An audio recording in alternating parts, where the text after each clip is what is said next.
Hello and welcome back to the Everything Happens for a Reason podcast. So today, as the guest, we have Dominika, Watch out to say that in a foreign accent. also known as Defined by Dom on Instagram.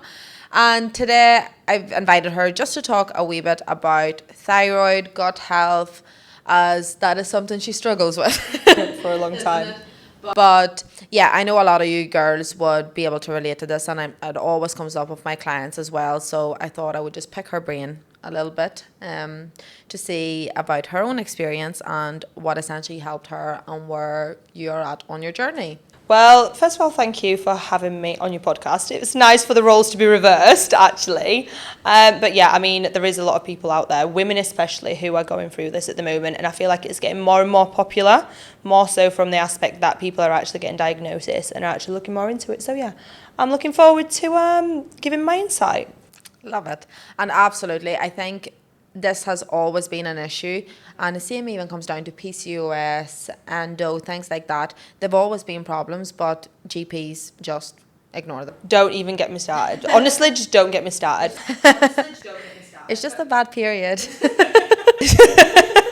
Literally. Well, first of all, I'd like to say I am a registered nurse from background, so it's not like I'm just speaking from experience myself, but actually from medical knowledge and going obviously through university and learning about it.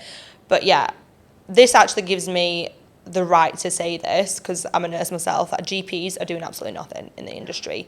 And it's something that I've come across more and more, obviously from experience myself, how they didn't help me and they just kind of brushed me off. Yeah. And then now we're doing the same with clients. Like the amounts of messages I get from people saying, my GP said I'm fine. Well, if your GP told you to jump off the bridge, would you?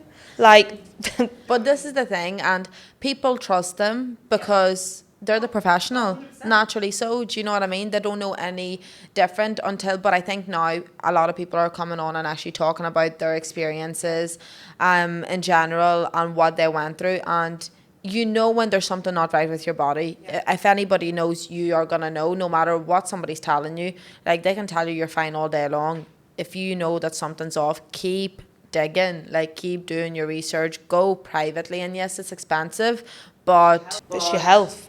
It's your health, exactly. So can you tell us a wee bit about how your journey started? Like, what was going on with you, your body, that sort of thing? Yeah. So my journey started probably around 3 years ago now. And I just want to say I was the healthiest person ever. I never had any issues. I could eat anything. I could do whatever I wanted. Never had any health problems ever. And not many running my family either. So it started post-competing. Now, a lot of people will say to me, oh, it's all through competing. It's not all through competing. It's through the lifestyle that I lived leading up to competing, okay? So the symptoms, for example, first of all, that I got were weight gain, which I'm healthy. You see how I eat very well. Weight gain just piled on. I probably put on about 6 kilo in like 2 months. It just came on. 6 kilo in just 2 months. It just rapid. Then I was really cold all the time. I had really low moods, like majorly, like to the point where felt borderline depressed. Hair falling out, that was a major thing. My nails were snapping. My skin was really dry. What else? There was just so many things all at once happening that I was just like really overwhelmed. I had got digestive problems as well. You know, I was bloated all the time. My skin was breaking out. I just wasn't myself. You know, like when internally you can just feel that you are not yourself. And I was like, something's not right. So I went and had my bloods done. And they were like, you're fine, absolutely fine. And obviously because I was competing just before that, you know, I had friends in the industry who knew a little bit about blood work and everything else. So they kind of looked at it with me and they was like, your thyroid's a bit on the lower end. And I was like, okay, cool.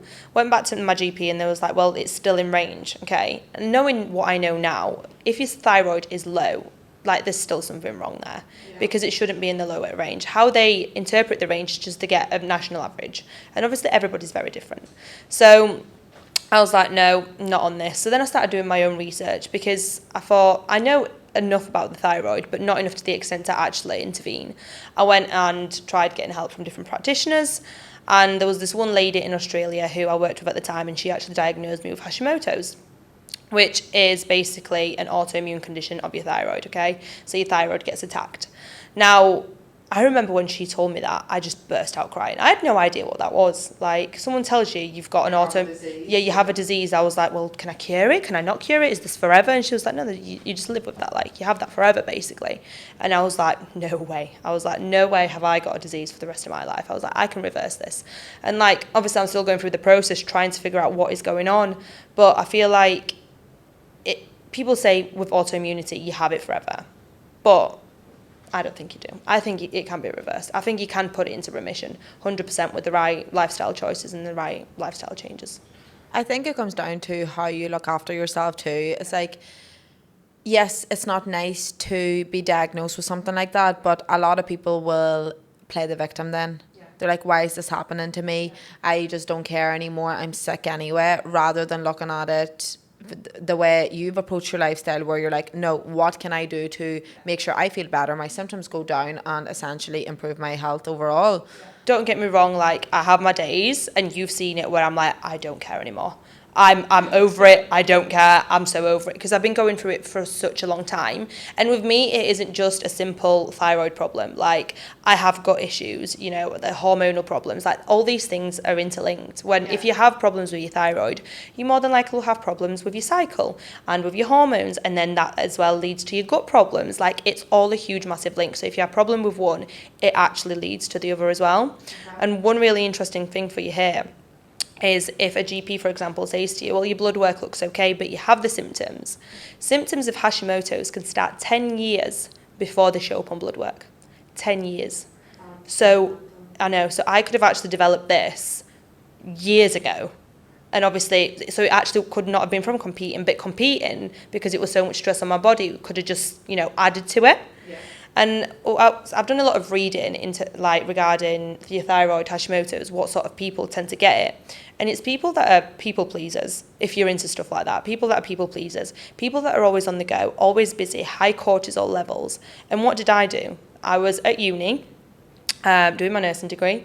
I was working 7 days a week, just trying to pull the money in. I was doing placement hours as well, so I was working 2 full-time jobs. I was working nights in the entertainment industry, doing fire stilts, everything. So I was getting zero sleep. I was living off Red Bulls.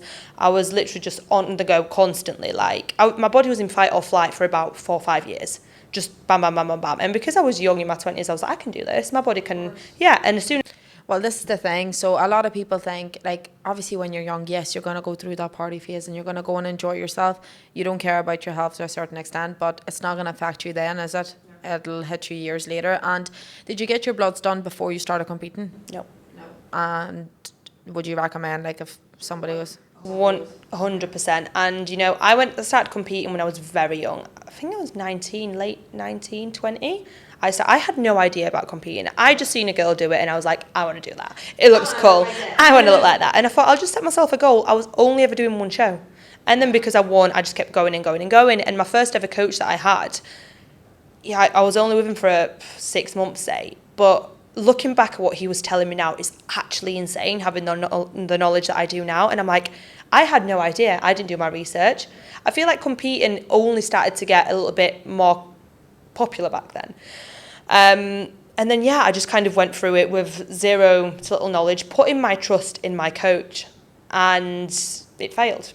My coach failed me effectively. Yeah. It is so scary when it comes to that, because, like, one of the questions I always ask, like, if somebody's on a consult call, and I know you do the same, is, have you had a coach before? Have you worked with anybody before to basically see if they're traumatized or not? Yeah. And this is the same topic as GPs. Like, you will get a bad experience, whether with us, if it's a GP or a coach, where they will take the completely wrong approach with you, and it will end up fucking you up, fucking your body up, like your mindset, everything gets affected by that. And when you came out of competing, did you do your bloods then? Was that when you done them for the first time? Yeah. And then that's why I think it's really hard for me to kind of compare, because post-competing, my bloods were dreadful. I got told I was infertile. Like, all my sex hormones were through the floor. There was like, you won't be able to get pregnant for at least 3, 4, 5 years. That hit me like a ton of bricks, and everything was just out of range, like really, really bad. And it took me 3 years to bring things up. Like, yeah, my thyroid's still, you know, hit and miss, and there's still certain markers that are off, but it has taken me a very long time to naturally get everything up. Okay, and what did you do to sort of get those hormones back up, get your thyroid under control a wee bit more? What have you actually been doing? There's been a lot of lifestyle changes, massively. And the first thing I did actually when it comes to your thyroid, and I say this to everybody and people are sick of hearing me say it, but it's gluten. Gluten is one of the worst things that you can eat if you've got thyroid problems, if you have PCOS, especially with your thyroid, because they've got the same protein. I'm not going to go into the scientific because everybody will be like, what? But basically, your body attacks gluten and your body attacks your thyroid, okay? So gluten's just a no-go. You'll be inflamed, your thyroid antibodies will go high, and if your thyroid antibodies go high, you're more likely of a chance of having Hashimoto's. So gluten was one of the things that I cut out first. Caffeine. And the reason why I cut caffeine, and I know a lot of people like caffeine, and I do too, but it's because when I actually got a Dutch test done, which is a more comprehensive test, basically, it shows you your cortisol levels. Now, we all know that when we wake up first thing, our cortisol levels are high, okay? And the chart was like, this is high, and I was like here. Like my cortisol levels were through the roof. So obviously coffee increases your cortisol. So I had to cut the amount of caffeine that I have down. Now, the other thing that I did was supplements, obviously things like selenium. I don't really want to say what supplements because I don't want people to just go out and buy all these things because it's very person dependent. But things like, for example, selenium, magnesium, vitamin C, vitamin D, if you're D deficient, it comes with thyroid problems as well. So supplements were another thing, and then actually taking control of my vagus nervous system, so things like meditation, things like breath work, things like yoga, actually cutting down my training. So I've not done cardio in Stairmaster cardio. I've done the odd session with you recently, but I used to do cardio all the time. I had to cut that out because obviously that's bringing your cortisol levels up. The higher your heart rate, that's going to bring your cortisol levels up. So I took my training from 5 days to 4. I cut out cardio, no HIIT style of training, literally just lifting weights. Okay. And if somebody is sort of going through this at the minute and they're having all the symptoms and their GP is failing them, what would you recommend for them to do, or where can they go and seek? I would definitely say find a practitioner or a coach that knows the background, basically, that knows what they're doing. And the way to actually know whether someone knows what they're talking about is speak to the people that they've worked with. So speak to the clients. If you see somebody, for example, let's use me as a case study, right? If somebody would want to come to me and work with me on the thyroid, go speak to those people that have already worked with me to vouch for me. Yeah. Yes, a coach can sell you a dream. And that's just the honest truth. A coach can be like, yeah, I can fix this, but they might not be able to. Go look for functional practitioners rather than going to just your GP. Go get bloods done. Yes, you might not find any answers through the bloods if it's really early stages. But again, it's looking at the symptoms and aligning it with, your medical history or your family medical history as well. Absolutely. And I think you're just right with saying, talk to the clients. And I think with situations like that where it is your health or it's getting people down to the point where they don't know who to turn to, you need to go to somebody that's walk the walk. Yeah. Do you know what I mean? I can give general advice on topics like that. I can do my research, and I have done so because I got trained in PCOS and stuff for that reason, that it's just being diagnosed more. But even at that, with doctors, I have more education about PCOS, and I'm not somebody that has PCOS compared to what a GP has given to my clients. But do you know what it is with GPs? They follow the gold standard, of the medical stuff that they got taught back in the day. Stuff needs refreshing. Yeah. It's stuff that they got taught 50, 60, 70 years ago. Everyone's just being put on the pill. Get me started on the pill. Honestly, that's just I can do a whole podcast on the pill. I came off the pill as well. Yeah. That was another thing I came off because I was you're pumping hormones into your body and then your natural production is going to be suppressed anyway. I lost my cycle for months and months and months, and it took me such a long time to get back. And any little thing will affect it. We've been out over the Christmas period. I've been out of routine. I've not been on top of my supplements. I've drank a little bit more alcohol than I would normally. Cycles late instantly by 6-7 days. Yeah, absolutely. And I always say this to girls, I think your cycle is the dictator of where your health is at. Yeah. For me, I did my show And I thought I initially lost my cycle, then I got it again, then I completely lost it, then it came back, and then I got it like 2 weeks later again. And that's how I know my body's still not back to normal after that. And like girls will start dieting and lose their cycle and think it's just part of the process. It's not. Like your period is essentially like, it's your reproductive system. It's showing you that's the way your body's meant to work. If that's not working, there's something going on. And obviously to me, I knew what it came down to. That was my own fault. And I was dieting and whatever else. To you, potentially, you didn't know what it was coming down to at the time. No. And one thing I will say in terms of like losing your cycle and whatnot, people are always like, oh, well, you know, I'm happy I don't have to bleed every month. I'm like, that is the worst thing that you can do. The reason why your body isn't bleeding is because it's trying to protect you from the inside. And the last thing on its mind would be Babies. to make a baby. So you've got to think of it that way. Not, oh, yeah, I don't have to bleed and deal with it for 3, 4, 5 days.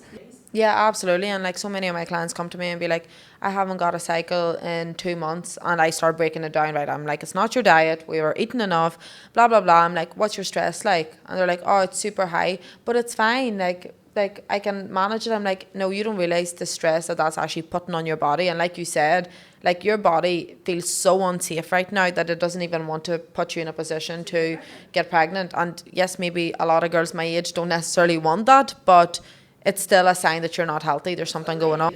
Later down the line, that is like when they told me, I was only 21, 22, when they said to me I couldn't get pregnant. I wasn't planning on having a baby then, but that hit me. Yeah, it scared you. It scared me. I was like, whoa, well, I want to have kids in the future. Like, I need to work on this. But kind of going back to the cortisol thing that you mentioned, you know, like the stress levels being high, because some people might not know what cortisol means. I was trying to figure out what the root cause is of me developing Hashimoto's and me developing thyroid and gut problems. And actually sitting down and thinking about it, I do think it's stress. Like, I have been diagnosed with chronic stress last year with a gut health practitioner that I was working with. He was like, you have got chronic stress. Now, how is that chronic stress built up? It's over the years that has built up. And like, even the smallest of things now can set me off easily just purely because I'm so susceptible to it. Whereas before I wasn't. Like, I can live I live a very fast-paced life. But we both do, you know, with the jobs and the things that we do.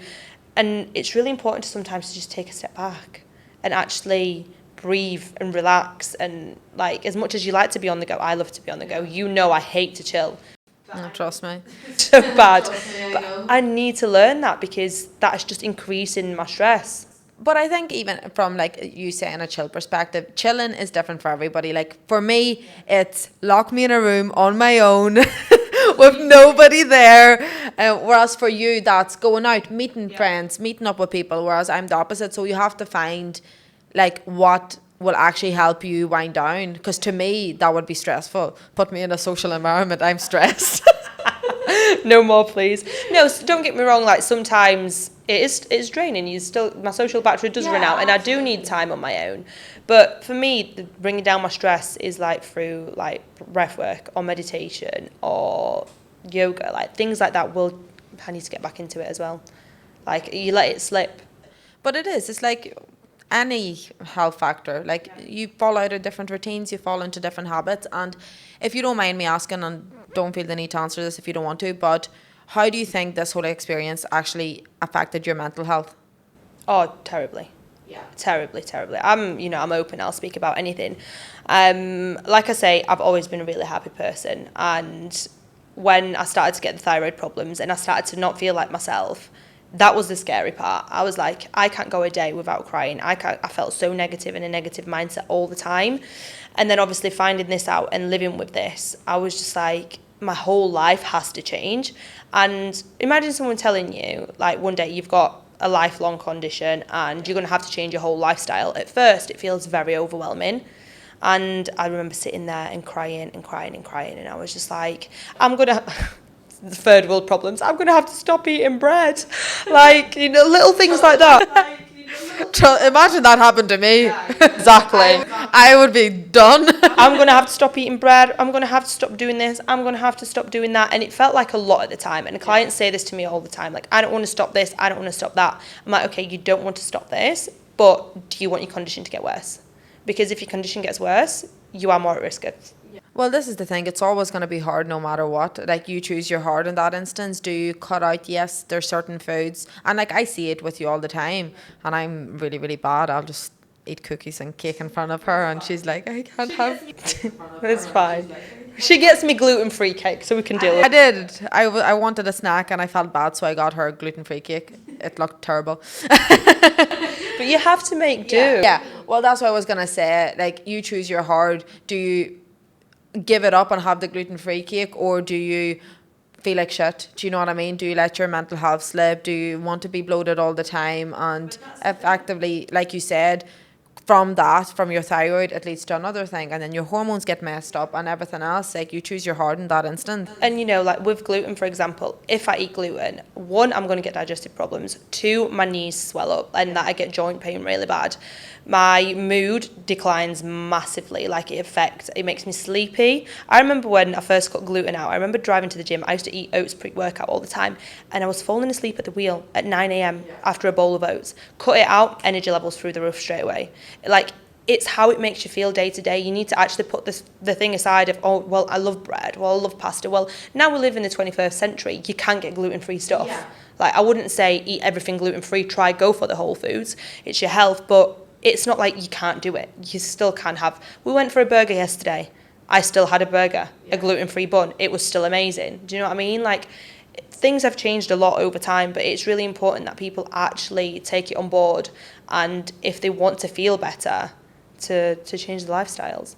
Absolutely. And in that instance, I think, because like you said, when you initially hear that, it is going to be overwhelming for everybody, and it's going to affect so many different aspects of your life. But do you feel like actually being diagnosed with it and knowing what's effectively wrong with your body puts you at ease a wee bit? Yeah, 100%. I think when you don't know, it's like I'm still in the unknown a little bit. Like, obviously I know I've got thyroid problems. We know that. We know I've got Hashimoto's, but we still can't figure out as to why this keeps happening, why certain aspects aren't getting better, why I'm still so inflamed all the time and my inflammation isn't going down. Like, that's really frustrating, not knowing. Do you know what I mean? And before my thyroid got diagnosed, I was the same. I was like, why am I gaining weight? Why is my hair falling out? Why am I feeling like this? I thought I was going crazy. And then once I got the diagnosis, it was like a sense of relief. So I'm hoping that once we dig a little bit deeper and I find out why I'm getting this inflammation, again, it'll be like a sense of relief.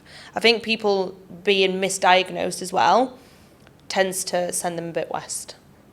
Yeah, absolutely, 100%. And I think even with you saying, they're like, once you get diagnosed, yes, it's going to be hard. You don't want to hear that you have something that's going to be with you for the rest of your life, but there's two routes you can look at it. You can either try to improve your health overall and accept it, because you have to. It's with you. Do you know what I mean? So, like I said earlier, you can either fall into the victim mentality or you can do something about it, because you're stuck with it either way. One thing I actually did want to mention is medication, because, okay, if your levels come back, you know, and your doctor's like put you on levothyroxine, which is T4, right? And you know, you start taking it and your symptoms aren't improving. First of all, medication just masks your symptoms, okay? Medication doesn't heal you. Medication doesn't make you better. Just because you're on medication doesn't mean you can eat gluten, have this, have that. No, it doesn't. A lot of people that come to me are like, Dom, I'm on 200 milligrams of levothyroxine, which is just ridiculous. And they're like, my GP keeps increasing it because my levels aren't getting better. I'm like, okay, well, what does this tell you? You're on high medication. First of all, high levels of levothyroxine medication puts you at risk of heart disease. Okay, so like, say by the age of 70, you might die of heart failure, whatever. Okay, so that's one thing to bear in mind. Second thing to bear in mind is, if they keep increasing it, what's happening? Like, why is your thyroid not getting better? There must be something else underlying, whether it's your gut, whether it's your hormones, or whether it's actually you're on the wrong medication. Whereas T3s, they don't prescribe in the UK. Where you could actually need T3s and not T4s. You know, so there's so many different factors that come into play, and the GPs are just focused on one approach, whereas one size does not fit all. It's like with dieting. Yeah. One size doesn't fit all. Same with your thyroid and medication and your plan of action of what you're actually going to do to heal yourself. But that's the thing, GPs, once you push them enough to the point where they will admit to you that you have an underactive, overactive thyroid, they don't give you any advice on anything. They'll be like, here's a pill, you take it every day for the rest of your life. Yeah. Which, no matter what is going on with you, if you're being put onto a tablet or medication for the rest of your life, that's how you know that, okay, something actually needs to change, because it did initially stem from somewhere. I'm not saying, and you were on the medication as well, weren't you? Yeah, so I actually said I'm not taking the medication at all. When I first got diagnosed, I was like, I'm naturally working on this. And my levels improved a little bit by little, they improved. The reason why I went on medication was purely for my mental health. Because yes, my levels were improving, but it was so slow, and it wasn't just an underactive thyroid, okay? It wasn't hypothyroidism, it's Hashimoto's. It's a little bit different. So my antibodies were high, and I was just to a stage where I was just like, I need energy, I need my mental health to improve, because that's what got me. Like, in terms of like the nutrition side, everything is still the same, nothing has changed. I'm using the medication to give myself a little boost, and then I'm weaning myself off it currently to get a smaller and smaller dose to completely come off it. And one thing that's actually worked really, really well for one of my clients, now I haven't done this because I have tried it, and for me it didn't make much of a difference, but like I say, everybody's very different. She cut out starches completely. Okay. She cut out all starches, okay? And when I say, before she was eating gluten-free, everything, now she cut out all starches. She's lost 5 kilo in 3 weeks. The inflammation just dropped off her like this instantly. So, like I say, everybody's very different. It's trial and error, finding what works for you and what doesn't. Yes, you might try 100 different things before you find the one, and I'm still doing the same thing. You know, like, you have to trial it. And on that topic of fat loss and your thyroid, how do you think it affects it? Because this is a question I get all the time, whether it's underactive, overactive. People said they just can't lose weight anymore because of their thyroid. You can lose weight. Of course you still can lose weight. It's just going to be a little bit harder. Like for me, I've been the same weight for 3 years now since I've been diagnosed. And that's purely because, yes, I can diet down, fine. We do have to go on lower calories, like majorly lower, because our metabolism is a lot slower now. So I would probably have to diet on like, I'm not even going to say a number, because I'm going to have people come out there and start On my page. I'm not even going to say what calories I'd have to diet on. But you can definitely lose weight. Like, my clients have lost weight, so you just need to have a good plan of action and somebody who knows what they're talking about. Absolutely, and that's the thing. Like, I have quite a few clients actually that do struggle with the thyroid or whatever, and before they started with me, they always said, I can't do it, my thyroid is stopping me from weight loss. And that, what you said, is exactly the way I said. I'm like, it's not stopping you, it's making it a little bit harder, and it's because you don't actually know what to do towards it. And sometimes just by making literal like lifestyle changes, like stop eating so much processed food and start eating more whole foods, and it falls off them like that. And inflammation. It's inflammation. 9 times out of 10, it's inflammation. Like, I can see it in myself. Do you know what I mean? There's no chance that I've gained 3 kilos over the space of 2 weeks just now. There's no way. It's just inflammation. Are you sure? Because we've been pretty bad. Okay, maybe. No, it doesn't work like that. We're joking, by the way. This is an inside joke.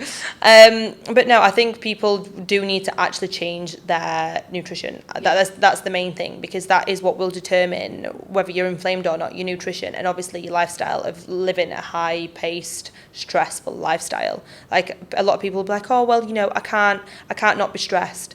I understand when someone says, oh, well, just don't be stressed. It's not that easy.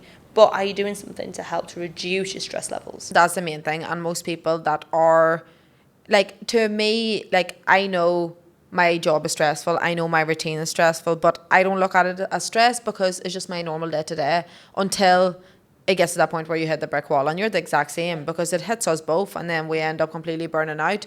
And that's the thing, like, what are you actually doing to fix that to a certain extent? Or what's the word? Not alleviate. Alleviate means rise, doesn't it? Decrease? Yeah. What are you doing to decrease that? And that can be literally taking a wee bit of downtime, putting yourself in a dark room for Dom, going and seeing somebody. The day off. Meditating, even journaling. Like, to me, my to-do list, and you know this, is my best friend. It's like my little stress relief, because that satisfaction of me taking that off, I'm like, that's another thing done. And people don't look at it like that. They just get so overwhelmed with everything they have to do. And unfortunately, for some of us, we do naturally just live stressful lifestyles. If you're running your own business, even if you're not running your own business. Having kids. Exactly. And you can't change that. I think you can't change that, but you can improve how you manage it, or like what way you approach the whole situation. It's all about the management of the condition and your lifestyle effectively towards it. And I think you need to be open-minded and you need to be willing to change, because if you're not, if you're stubborn, you're never gonna heal, you're never gonna get better. If you're looking for the quick answer of give me the medication, okay, your medication's gonna go up, up, up, up, up, and then it's like, right, well, you can't do anything else about it. Still nothing changes. Nothing changes. And still nothing changes. Nothing changes. And what advice would you give to somebody who is currently stuck in that victim mentality of, this is happening to me, this is my life, and they're doing nothing about it? Do you want my honest answer? Yeah. Get a grip. Love it.